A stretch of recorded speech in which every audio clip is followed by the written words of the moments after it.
আগামী নির্বাচনে কালো টাকা ও পেশি শক্তির ব্যবহার ঠেকানো না গেলে সুষ্ঠু নির্বাচন সম্ভব নয় বলে মন্তব্য করেছেন বিপ্লবী ওয়ার্কার্স পার্টির সাধারণ সম্পাদক সাইফুল হক।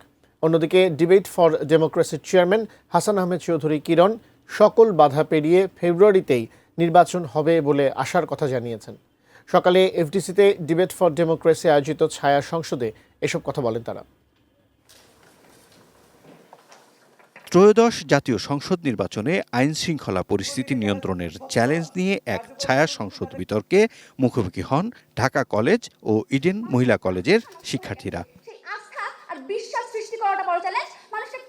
প্রধান অতিথির বক্তব্যে বিপ্লবী ওয়ার্কার্স পার্টির সাধারণ সম্পাদক সাইফুল হক নির্বাচন ঘিরে সরকারের নিরপেক্ষতা নিয়ে প্রশ্ন তোলেন। তার মতে, নিরপেক্ষ নির্বাচন করতে চাইলে সরকারের দুই উপদেষ্টার আগেই পদ থেকে সরে দাঁড়ানো উচিত ছিল।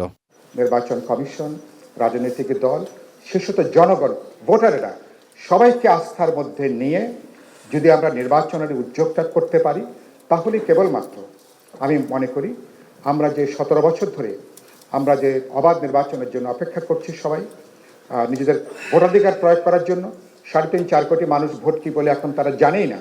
সুতরাং সেই সুযোগটা কিন্তু দেওয়াটা সেটা কিন্তু সম্ভব। তিনি অভিযোগ করেন, নির্বাচনে কালো টাকার খেলা বন্ধ করার কোনো দৃশ্যমান উদ্যোগ নেয়নি নির্বাচন কমিশন। বিজলি কেবলসের স্কিন কোটেড ইনসুলেশন আগুন প্রতিরোধী। বিজলি কেবলস, নিরাপদ আজীবন। সেই সাথে চলছে ধর্মনীয় জবরদস্তি।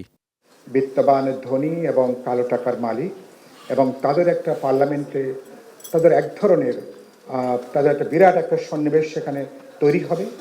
তার মানে যে জন্য এই গণজাগরণ, গণ অভ্যুত্থান, সেই জায়গাটা পরোক্ষভাবে এটা ব্যর্থ হয়ে যায় কিনা সে উদ্বেগ আশঙ্কা করবার কিন্তু জায়গাটা আমাদের এখানে আছে।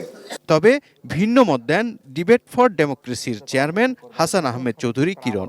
তিনি আশা প্রকাশ করেন, প্রার্থী ও ভোটাররা ঐক্যবদ্ধ থাকলে কোনো অপশক্তি নির্বাচনে প্রতিবন্ধকতা সৃষ্টি করতে পারবে না।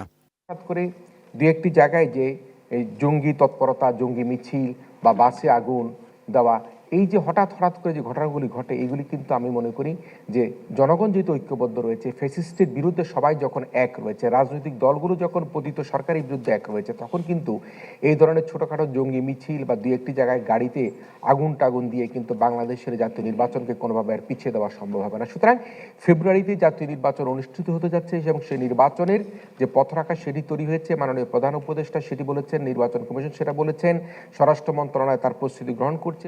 ছায়া সংসদে ইডেন মহিলা কলেজ বিজয়ী হয়। রবিউল ইসলাম রবি, এটি নিউজ, ঢাকা।